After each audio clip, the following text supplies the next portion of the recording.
सबैजना नमस्ते। यो चाहिँ मेरो फर्स्ट भ्लग हो, फर्स्ट भिडियो पनि हो।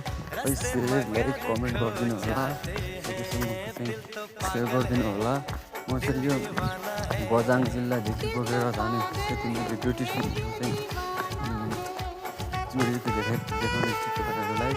यो चाहिँ खासमा म डोटी जिल्लाबाट चाहिँ देखाइरहेको छु तपाईँले। माथिदेखि चाहिँ बझाङ जिल्लादेखि आएर भैटोडी बझाङ अनि डोटी जिल्लालाई छुएर जाने नदी हो है।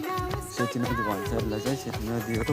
यहाँ चाहिँ भ्यू चाहिँ अति राम्रो छ, घुम्नलाई पनि यस्तो मजाको ठाउँ छ कि अब के भन्नु, पुरै नगरे हुन्छ।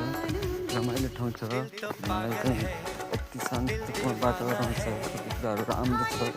बाटो मात्रै नभएर सुविस्ता छ होइन, पैदल बाटो चाहिँ छ होइन। अब सवारी साधन जाने बाटो चाहिँ छैन, सवारी साधनले गर्दाखेरि चाहिँ धेरै प्रभावकारी चाहिँ यहाँतिर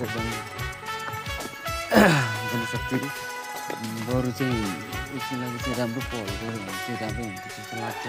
अरूभन्दा राम्रो चाहिँ यहाँ चाहिँ ठाउँ आनन्द छ, सस्तो हावा छ, अनि भनौँ जङ्गल भएको ठाउँ, हरियाली चारैतिर डाँडा डाँडा कम्मघेरीको ठाउँ छ।